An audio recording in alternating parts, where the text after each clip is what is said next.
Because whatever you come up with, if it works for you, that's good enough. You only have to convince one person in your life when you're an innovator.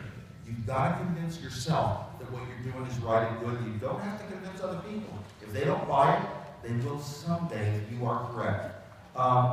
Obviously, when you're young, innovation doesn't happen without inspiration.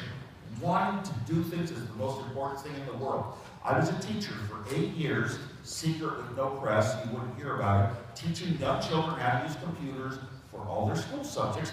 And I learned that it was less important what I taught, and more important that I made the students want to learn it.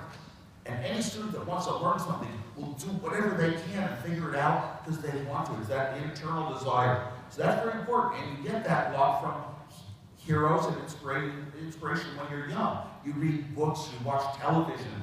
When I was young, it was all fiction heroes that would go into a laboratory and put something together. You know, well, Thomas Edison wasn't fiction, but they could concoct something and come out and solve the world's problems. Wow, I read those things, and inside I wished I could meet one of those people someday. But I was very, very young.